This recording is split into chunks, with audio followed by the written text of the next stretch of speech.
does anyone have any questions about anything to begin with? Yes. Yes. I have a question about the practice. As you know, I've been having a lot of trouble with my wandering and being scattered. And you have recommended to pay attention to the observer. Yeah. And it worked quite well today. But my question is, does that not get you closer to a sense of self? And what we're trying to do is to get away from a sense of self? Don't worry about that. You don't need to try to get away from the sense of self. You need to, actually what you need to do is to get close enough so that you can see what is really there. You know, the only way that the sense of self that we have and the idea of self that we have can survive is if you don't look at it too closely. So don't ever worry about that. And as long as you feel like you are a self, then put that feeling and that sense of being somebody who's making decisions and directing things to the service of the practice. It'll all work out. Okay? Yeah, it's not that just because we let the cat out of the bag early and told you in advance that you don't really have the kind of self that you think you are, doesn't mean that you have to force yourself to somehow see things different than you usually do. But that's a very good question. Yeah. Does anyone else have a question?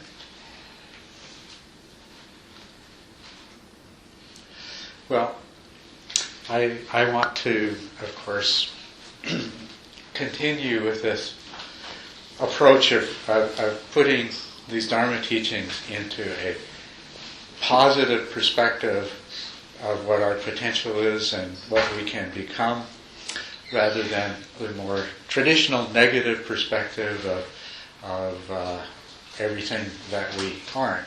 But of course, the potential of what we can become depends on realizing the illusoriness of the way we think things are. So we do need to be really clear on the ideas of emptiness and no self, because if things weren't empty, then we would be limited in what we could do, right? It's only because things don't have that the way we see reality is not some representation of a fixed self-existent reality, that there is the possibility for transformation. And it is only because that we aren't a single, enduring, separate and independent self that we can use the very characteristics that make us human to transform ourselves in such a dramatic way. So I just want to know, does everyone here really understand emptiness and no self? Sure. Yes.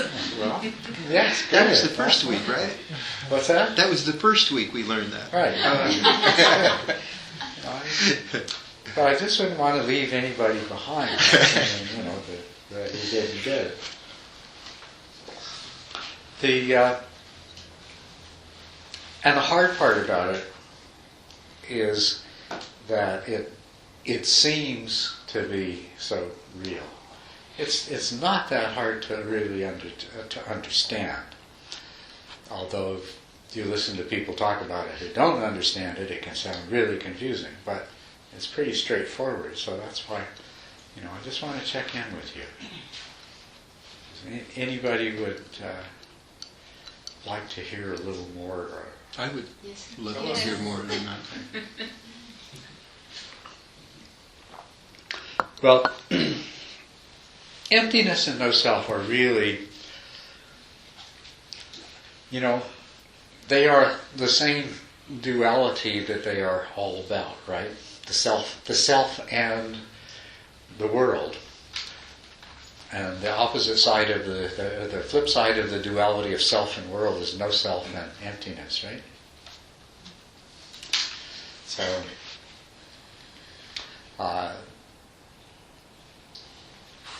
and so really, they come down to being the same thing. It's the non-dual emptiness of both the world and the self that we're talking about. And what is empty of what? Everyone should know the answer to this. What is the world and self empty of? Everything? Inherent quality? An inherent quality of... That's a really good start. But it kind of... Unchanging quality? Of any kind of unchanging permanence. That's absolutely true. There is nothing in the least bit permanent or unchanging about any aspect of the self and the world.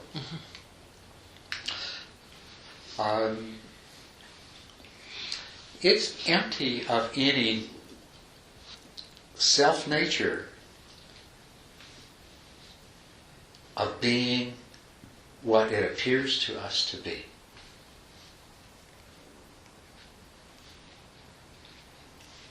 The world is not what it appears to us to be. That's what it's empty of.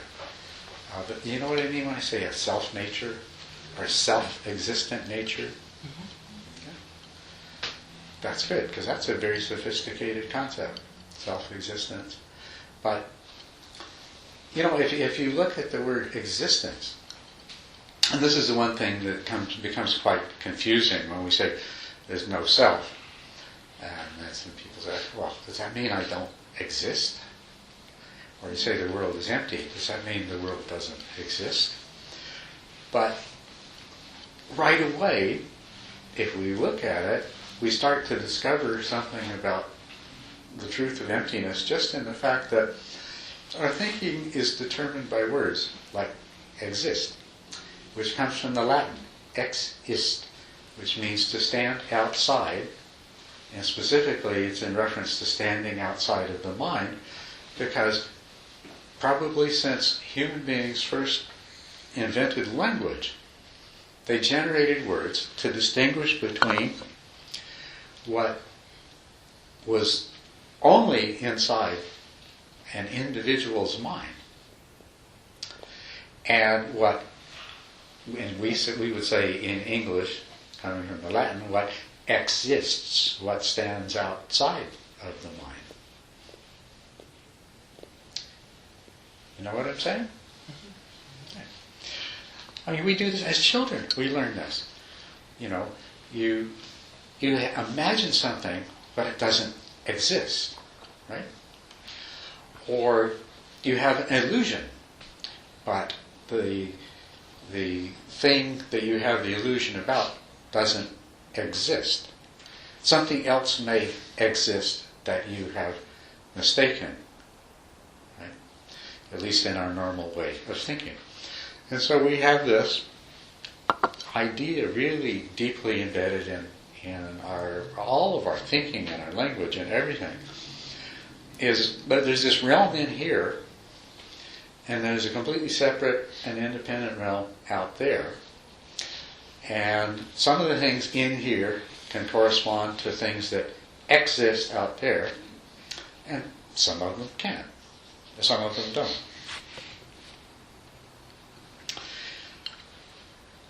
Of course, one of the things that happens in our using this is that we lose that subtle nuance of to exist, meaning only what stands outside of the mind. And so we apply existence as an idea to things that are ultimately mental in nature. Right? And so we can say things which, we can say, does the soul exist? Do I have a soul? Or does the self exist? And things like that. So what are we meaning by this is when something appears in my mind, does it have a nature from its own side, independent of my mind, of being? Right? And what emptiness is the statement to say that the world and self are empty of a self-existent nature of being the way they appear to be, is to recognize that all that we can ever know and experience are what arises in the mind. This is not mysterious or mystical. This is a truth that very, very few people ever look at and acknowledge, but it's available to anybody that thinks about it. You have a sensory experience, and there arises in your mind a concept of a thing. Now, where does that concept come from? How did it come to be in your mind? Were you born with a mind full of concepts? And just when you grew up, you learned which concepts to attach to which sensory experiences? Oh, we were conditioned. Well, or did we start out with just a really, really incredible array of different sensory experiences, and as a result of our cumulative encounters with these sensory experiences, did our mind sort them out and organize them as a bunch of different concepts to create a sensible world, a world that makes sense to us? And that's what actually has happened.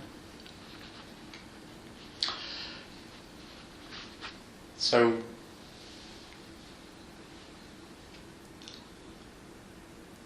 what the acknowledgement of emptiness is telling us is that the entire world, all of the reality that we know, has been created by our mind.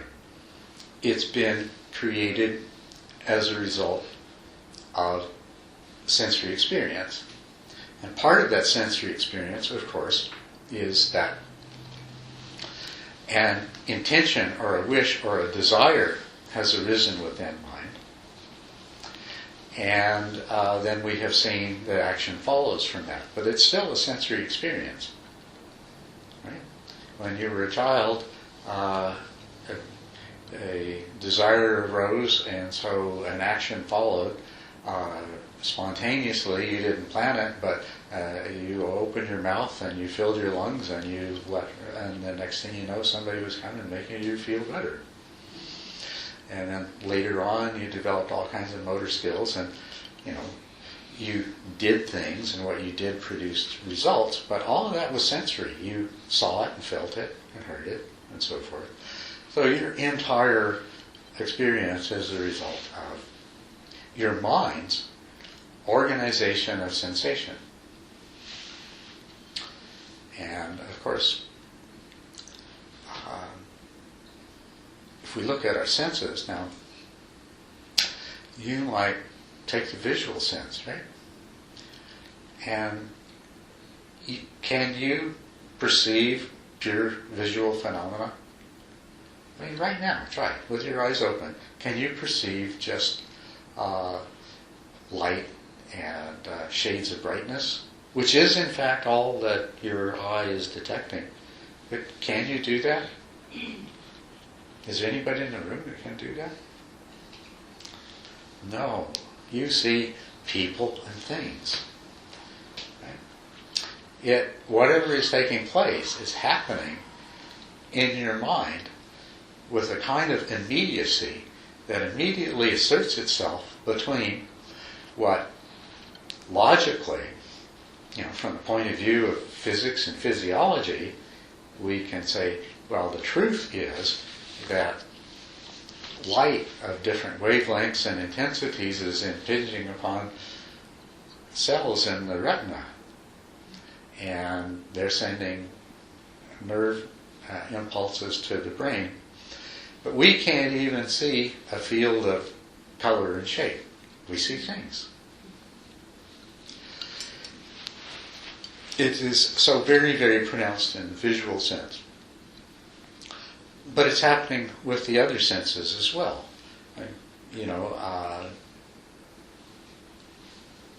Sense of touch. The sensations coming from your left hand right now.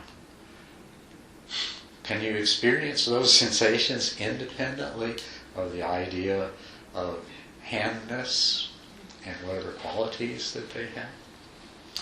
So, this is not to say, as sometimes people have done, that, well, nothing exists outside the mind, meaning that everything that's real is in the mind only. It's not saying that. There are the sensations that you experience. Of course, we can examine those more closely. And what do you find when you examine sensations? Well, at first you'll find the familiar, labeled, conceptual sensations of warmth and coolness and firmness and softness and touch and so forth. But then those are constructs of the mind as well. I mean, is there anything that literally and absolutely corresponds to softness or warmth? It's an interpretation that your mind makes. And of course, if you look closely enough, you'll find that what there really is this sort of indistinguishable, uninterpretable, vibratory stuff that's delivered from your sense organs, and your mind extracts the patterns out of it and gives them meaningful labels based on experience. That this is painful, this is hot, this is cold, this is soft, this is firm, this is, and so on and so forth. Oh, and listen, do you hear that airplane? There is no airplane in the air vibrating in your ears. It only exists in your mind, But can you even hear the vibrations, or does the airplane motorness of it insert itself so strongly that maybe you can just a bit, but you can never really make the airline motorness of it go away? So this is what we need. So if we recognize that, then of course the thing that we need to do is say, okay, if the reality I live in is created by my mind, why is it created this way? I mean, if my mind's going to create it, I should be rich, good looking, have all the sex partners I want, live in the most fantastic place, and so on and so forth, right? But for some reason, it just doesn't automatically happen that way, right? Why not?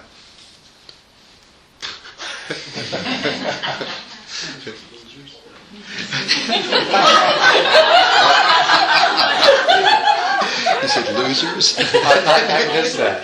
Because we're losing. Because we're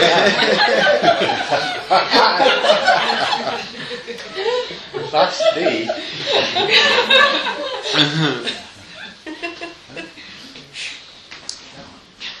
Well,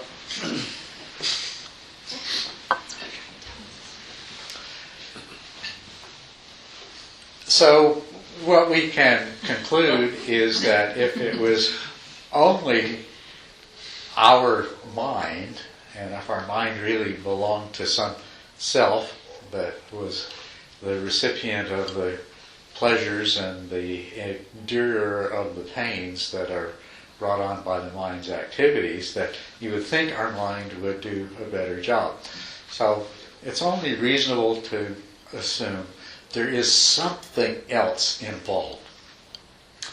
But emptiness is the recognition that we may never know that something else directly in itself. But nevertheless, we find that everything that the mind does is somehow inseparably connected with whatever that is not immediately accessible or under the control of the mind. Which is fine. That's almost where we started, right? There was this world out there, and I'm trying to make my way in this world. So, it's really good to understand and appreciate the idea of emptiness and to explore it, because it's not really, yeah, well, sort of, okay, kind of thing. It's much more profound than that. We each live in our own realities, and we can never really know each other's realities, except at the particular level that we communicate to each other. But one of the interesting things about it is that communication is actually that's the most powerful determining factor that affects how our mind creates our reality. There is, because we communicate with each other, we have created a consensual reality. Our minds have created a consensual reality. And what this shared consensual reality looks like from in here may be very different from what it looks like in there or in there.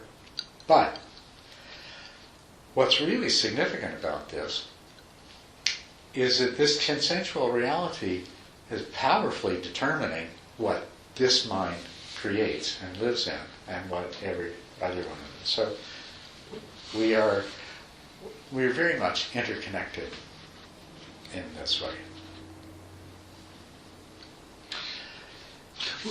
Yeah. What's the relationship between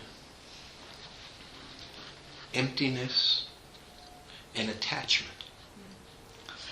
Well, the relationship is that when we don't recognize emptiness, we attach to things as though they are real. All attachment, to grasp requires both a grasper and a grasped. Right? So you have to have attachment, the attacher and the attachee have attachment. Right away you have duality.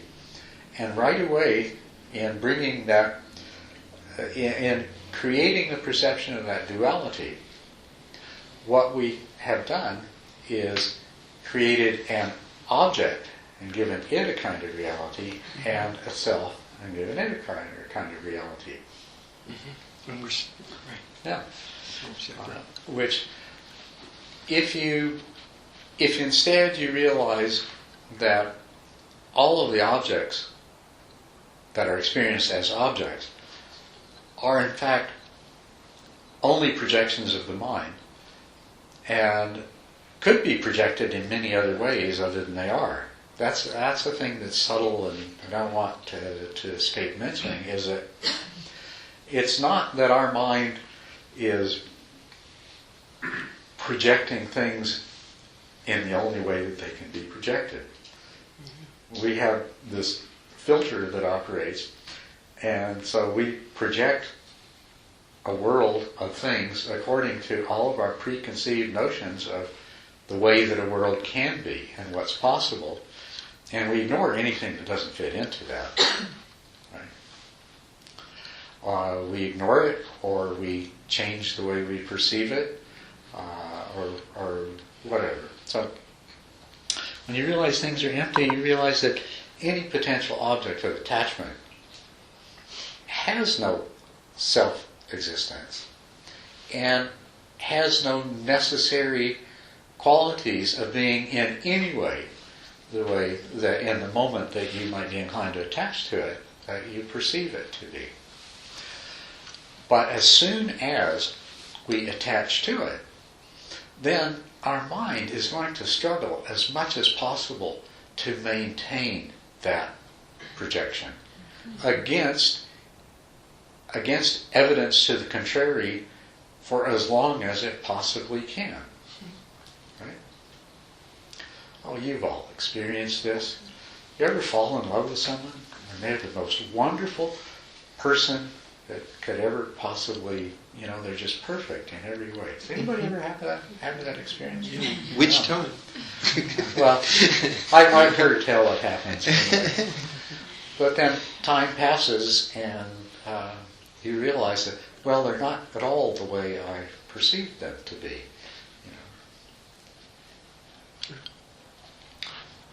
Well, this happens to us all the time in all kinds of ways, but we're always being confronted by the experience that we see things one way, and then later on we discover or realize, well, they're not the way. They're really this other way.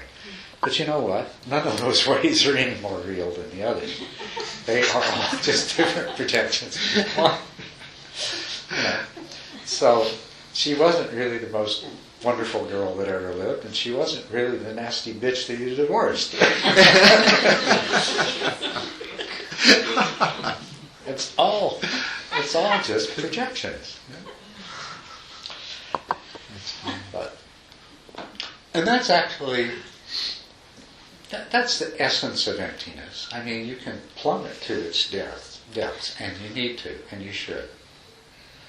But that's the essence of it, is recognizing that all you will ever experience by means of your mind is the mind's own projections. The mind is always turning back on itself and seeing its own projections, its own creations that it has created to make a sensible world out of a totally incomprehensible, almost infinite stream of sensory information that will never stop for a moment.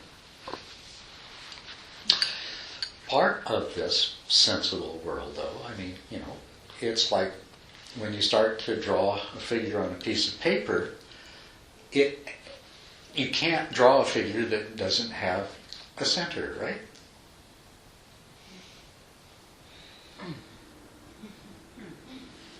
Well, you start out with a single point, but, even a short line segment has a center. Right?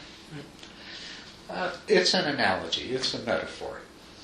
But when your mind begins to create a world, the world it creates has a center, of course. And what is the center of your world? Me.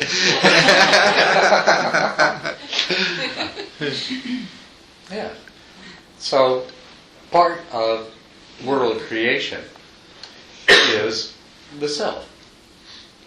And it becomes more and more elaborated as we go on. But this self is just as empty as everything else that the mind projects. Okay.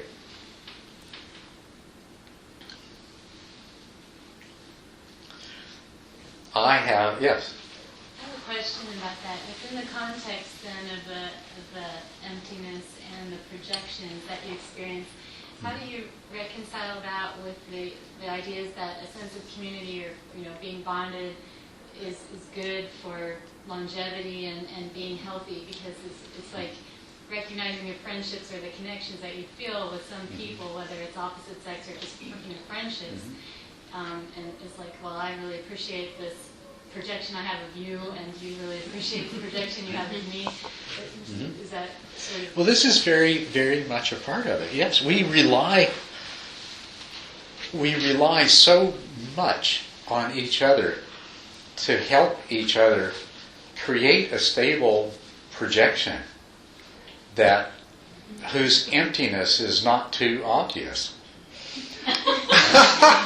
So we need to be part of, we're trying to create some certainty out of a reality that contains none. And we're trying to, out of an ultimate truth that has no substantial way of being to it, at least that's accessible to us. And so we rely on our community, our connections, our others. And as human beings, this is such a critically important thing for us. The world that you have created, your mind didn't do it independently. All of the adults that interacted with you when you were an infant helped to shape that perception, and then as you got older, your teachers in school and your peers, and more information comes in. So you have inherited a world. You've created a world, but you've also inherited a lot of the infrastructure of that world from other people. And you know what happens to people when they spend a lot of time in isolation is they begin to struggle with, they're uncertain about reality, including they're uncertain about their own identity and who they are. And that's because our minds, although our minds can do a fantastic job of creating a really good projection of reality, we need each other's help to sustain it. You know, I mean, I need you to come here and reinforce my reality, and we all need to reinforce each other's reality, because otherwise it's always in danger of beginning to unravel. And so we do that. And yet we're working on unraveling it. What's that? And yet we're working on unraveling that. I mean, I am here working on breaking down my illusions. Absolutely, that's right. So, which is, in that sense, unraveling Right. this very rigid system that has absolutes in it. That's right. Based in beliefs. Yes. Because we can see, I mean, once you realize that you're trapped in a mirage, you would like to get out, right? Yeah. Or at least, if the mirage isn't as comfortable as you'd like it to be, you'd at least like to modify it and make it a more comfortable mirage, right? So.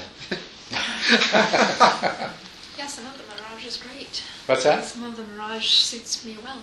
Well, and if the mirage is great, then there's one possibility is that you wouldn't want to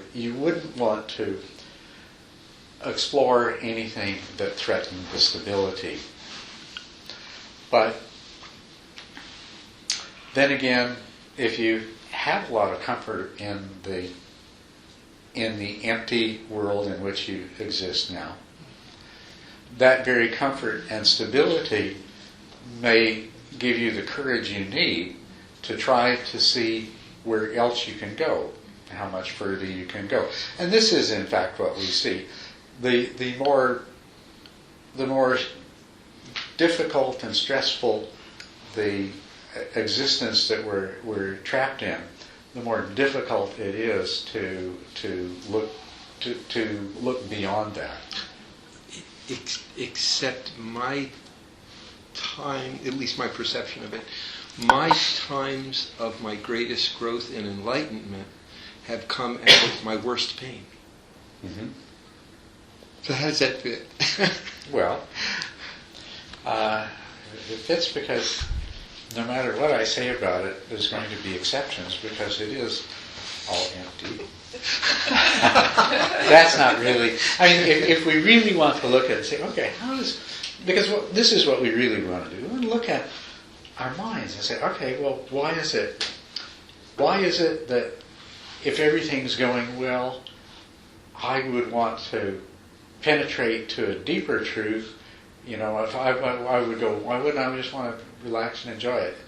Because sometimes people do. Sometimes when everything is going really well, they will fight very hard against, you know, I mean, the last thing that they would respond to is your suggestion that you go meditate and discover the emptiness of things. But other people would. So there's a difference between that.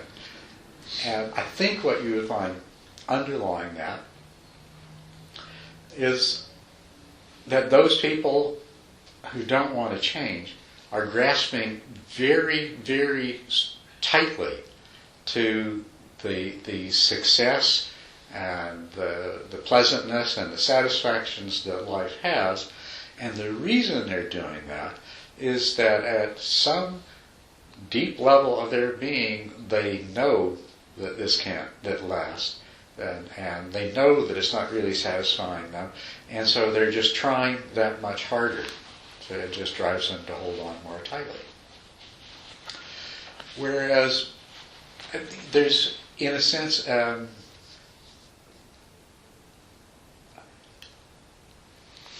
their sense of self isn't as strongly and comfortably developed as they would pretend.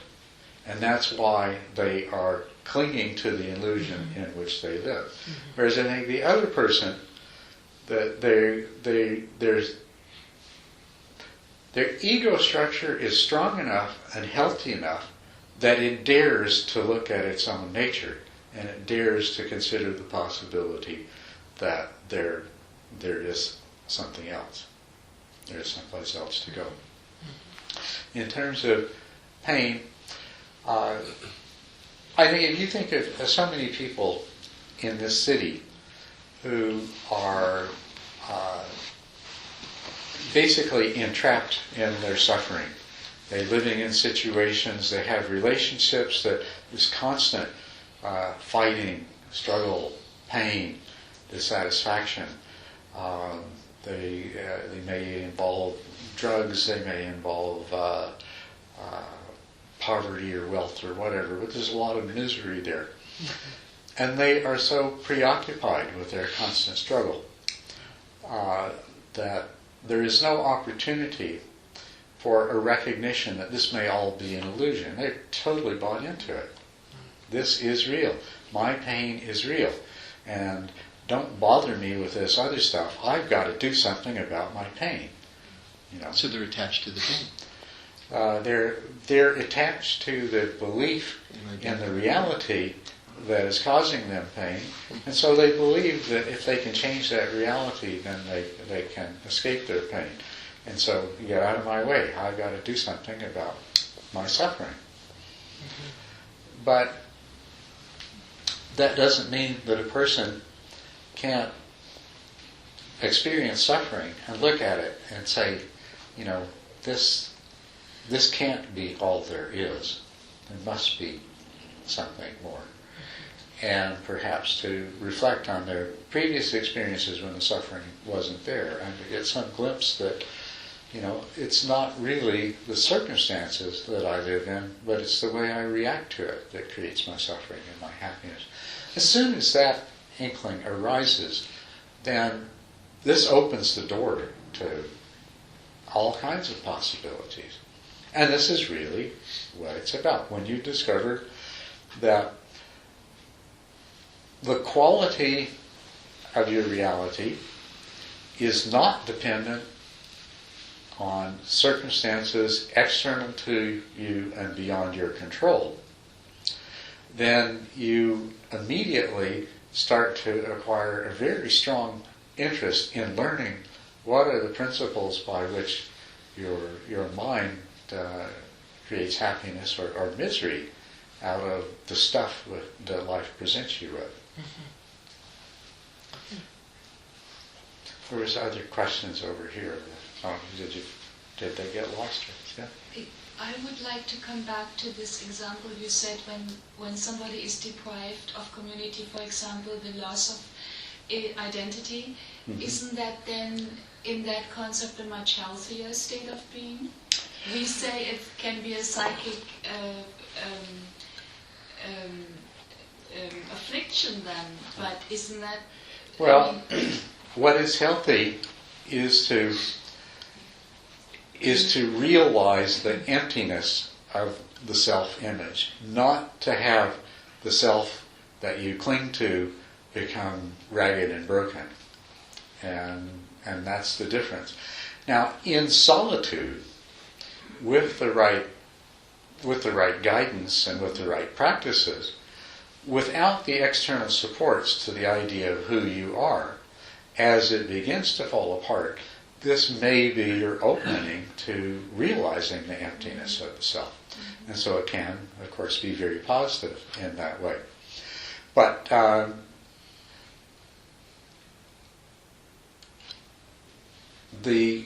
in most of the people where they've been put in a cave underground, or some of them they were put in rooms in high rises in New York City, but people have been put in isolation. They've studied the impact on it, and the impact of isolation. It can become, psychologically very, very difficult to bear. But then people go into caves in the Himalayas for years at a time and deliberately do the same thing. In the one case, they're ordinary people who firmly believe in the reality, in the substantial self-existent nature of external reality and the substantial self-existent nature of their perceived ego self. And so this makes it psychologically difficult for them. The other group has already, they have already learned and been able to assimilate understanding that these are illusions and that there is much to be gained by getting beyond those illusions. So the emptiness then, emptiness applies to the world and to the self. That it is something that the world and the self are something that happens inside the mind. And the other way that we can easily go with this is say, well, gee, I guess the mind is the only thing that's real. The mind is reality.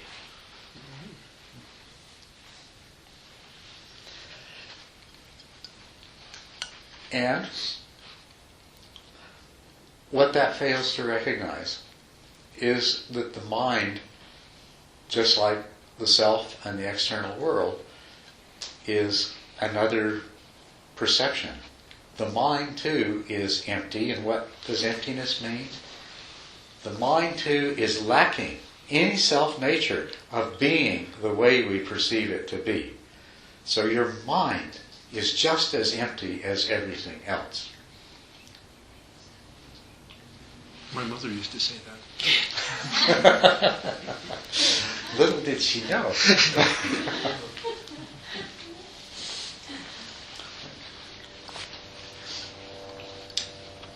So how is this good news? Well, the thing is,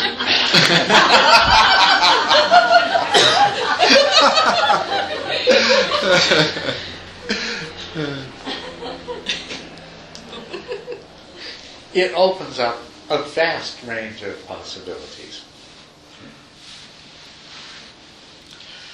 And it means that if we can understand more about the nature of the mind, if we can get beyond the first layer of illusion of the way we have always thought of the mind, and if we can get beyond the first layer of illusion of who we have thought we are, and if we can get beyond the first layer of illusion of the world that we think we live in, and understand how those illusions arise, then we can very quickly and very easily find a very different kind of self occupying a very different kind of reality. For that matter, created by a very different kind of mind, which doesn't mean that it's any more ultimate than before, but it sure could be a lot improved. So, essentially, that's what is known in Buddhist terms as the first stage of enlightenment or stream entry.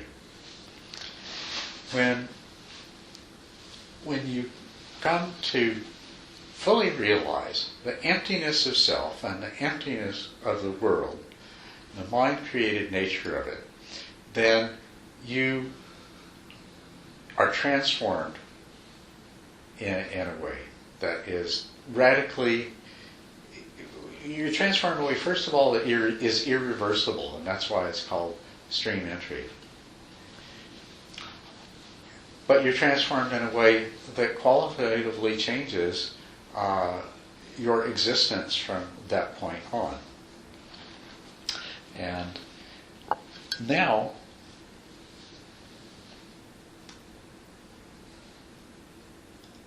at that point, you no longer need to suffer because your mind-created world is not behaving the way that you want it to. Even better, you don't have to inflict suffering on other beings because your mind-created world isn't the way that you want it to be. So it's pretty wonderful. What it means is that you are going to have a lot more happiness and a lot less sorrow in your life, and that you are going to manifest a lot more virtue and compassion in your behavior. So this is the first stage. This is where you want to get to, and how do you get from here to there? And that's what I call soul creation is going to be about. It's going to be about coming to understand the nature of your mind and how it works, so that you can change the way your mind is producing your world. Even though things still seem to be real from their own side. But if you can understand that they're not, then you can work with that, even though they still seem to be real from their own side. And even though you still feel like you are a self, have a self, if you understand that it's not the kind of single, enduring, separate thing that you thought it was, then you can work with that and you can become a very different kind of being. You don't have a single, enduring, separate and independent soul or self. What you can do, though, is you can create a mind that is sufficiently unified in terms of its goals and objectives and values, that it functions with a lot more integrity. Integrity comes from integral oneness. You can have a mind that is much more soul-like than the scattered, internally conflicted, struggling mind that you started with. If you do that, this soul-like self that you're molding yourself into becomes far more robust and stable, far less easily disturbed and distorted and bent out of shape by other things that happen around you. Because when all the different parts of your mind are functioning coherently and cohesively in an integrated way, and with a single set of conditioned goals and principles, it's very strong, it's very robust, it is very soul-like.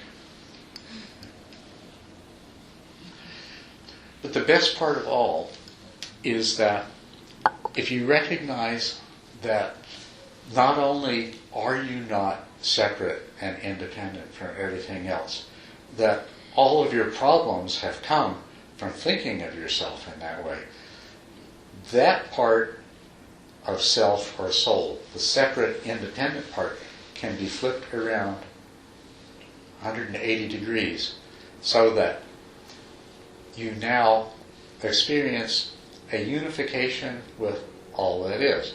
In whatever terms you want to think of that, you could become one with the all, one with God, one with your own true nature. It doesn't matter, but it has some remarkable, profound results. You are no longer a self that is constantly struggling and at the mercy of the other that might say or do something, or that some force of nature that is going to impact on this vulnerable self. And this is actually how you bring about that unification and the robustness. I talked about changing the goals and the conditioning and the programming of all these different things that make your mind up. This is how you do it. That you become an entity that operates for the good of the whole, that perceives itself holistically as an integrated part of all that is. And this removes the conflict. Instead of all of these very conflicting ideas of what should I do and what shouldn't I do, it's replaced with what serves the best interests of the whole.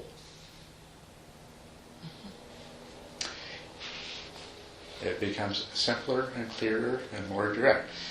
How do you get there? From here, you practice virtue, generosity, patience, and you do the mental training practices that give you the concentration and the mindful awareness that you need to bring these changes about.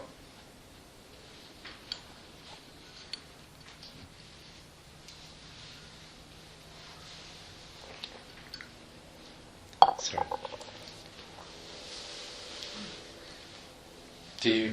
Any questions? Do you get the picture? I mean, it's. I really want you to get the picture.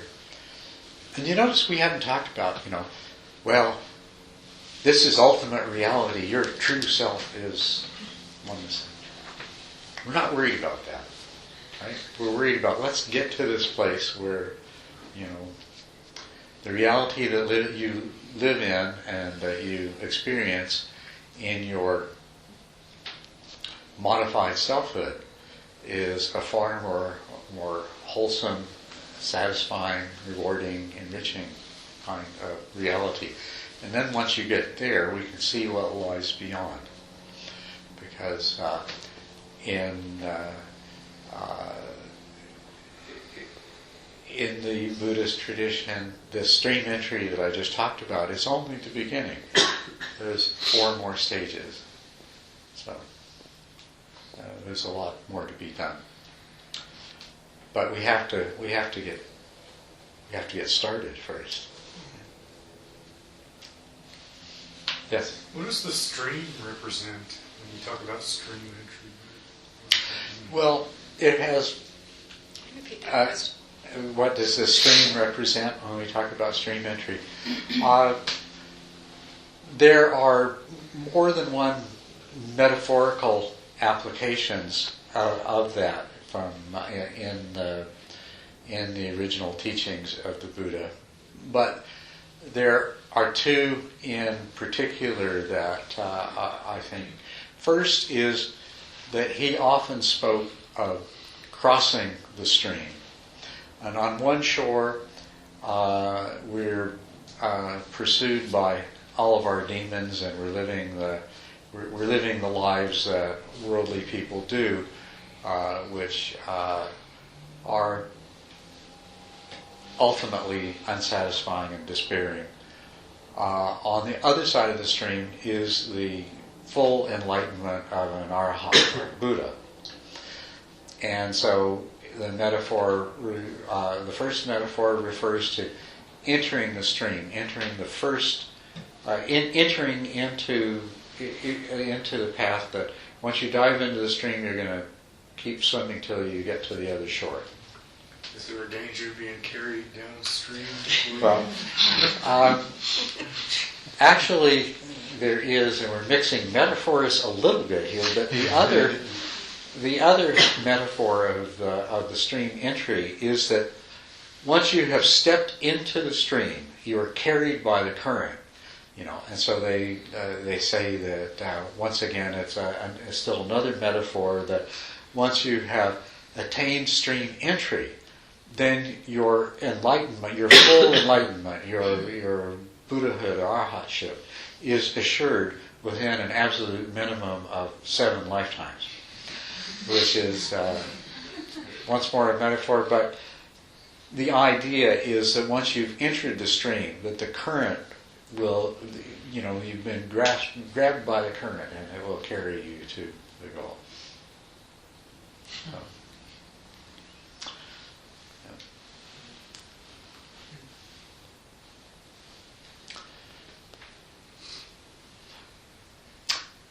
But, okay, well, I probably said more than enough. But the thing that's really important that I want you to make sure that everybody's clear on is that these fundamental insights into emptiness and no self, you need these. These are the tools that are going to make everything else possible. You don't have to be able to step out into the world and directly realize the mind-created nature, the emptiness of everything that you experience. You only have to understand it clearly enough that you begin to catch your mind in the act, and you really understand how you can change that. The same thing with the self. You don't have to no longer feel as though you are a separate self, and you don't have to expect or especially pretend that you no longer have an ego self that is going to respond to praise and cringe at blame and experience suffering and so forth. All you have to do is to look deeply enough that you can see the truth that this is an illusion, and so when your mind is attaching to its image of ego self, that you can say, aha, look, that's what it's doing. It doesn't have to do that.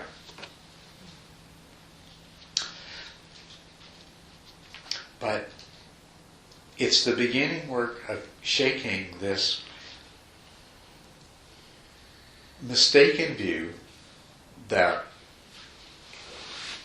you've always had. The view that we all have, that I am this discrete, separate self, doing my best to be happy and avoid suffering. And there's this world out there that I have no control over, that I'm constantly struggling with and trying to manipulate to make it happen. Because by now, you've all learned that doesn't really work. So it must be a real relief to know, it's not that way at all. There is no such world. I'm getting hooked on something throughout your talk, Yes. time to time. So I wanted to ask you about it. Okay. You're using the word understand, and in my experience with my practice, I have found that when I stopped trying to understand, which I was failing at anyway, and started allowing myself to experience, Yes. that was much more valuable for me. And yet, I'm saying that's what it appears to be. Perhaps it's just me, or perhaps, I mean, I have a lot of trouble with understanding in this practice, and it hasn't been shown to be useful for me so far. But that's the word you've been using, so I wanted to ask you. Well, that's a very good example. What we mean by understand. One way of understanding is through logical analysis of concepts. And another way of understanding is through direct experience, and they both have very important roles to play. Now, you're not really going to realize no self and emptiness until there is some sort of direct experience of them. But that doesn't mean that you can't examine the assumptions that you've been working on all your life and realize their falsity. And by doing so, it's going to make it easier for you to have the direct experience. So both play a very important and complementary role. But we do run into a problem if we start to get them out of place. Now, your conceptual thinking mind is going to stand directly between you and whatever it is that you might otherwise experience directly. I mean, when we say direct experience, that's direct as opposed to what? Well, as opposed to the indirect experience of conceptual and logical fabrication. Okay? So, if you find yourself analyzing and thinking when you should be simply observing, then that's not going to be an effective way to practice. On the other hand,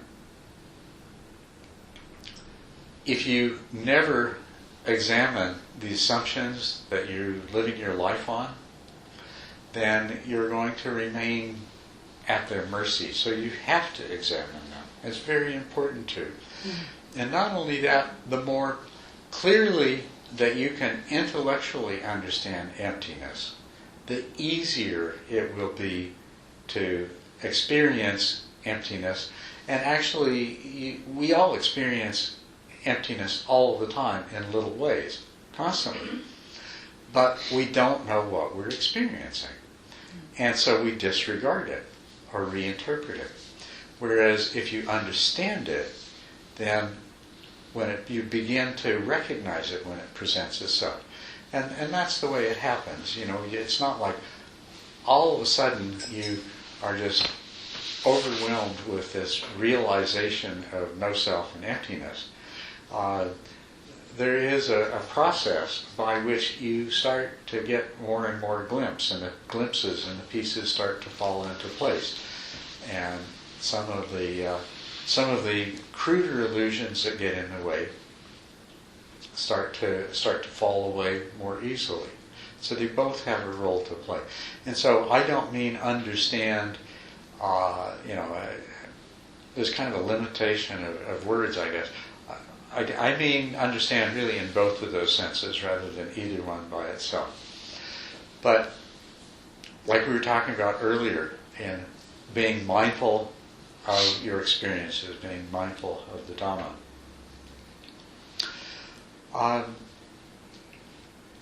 You have to allow yourself to just observe what's going on. Because otherwise, you're just going to repeat your same old habitual, reactions to what arises that you always did. Right? But that doesn't mean that once you've seen what's there, that you can't think about that and you can't have that sort of, response that we talked about earlier, looking at it and say, oh, this really isn't serving me at all, So they're not mutually incompatible, but they occupy different places in the process. If you were to mistakenly think that being mindful of the Dhammas in your daily life meant to go around analyzing all the time, you'd exhaust yourself, you wouldn't get anywhere at all. But also, if all you did was look and you never reflected on what you'd seen, then you would be doing yourself a disservice as well. Because you wouldn't be really assimilating in a deeper sense and opening yourself up to further seeing. Does that help?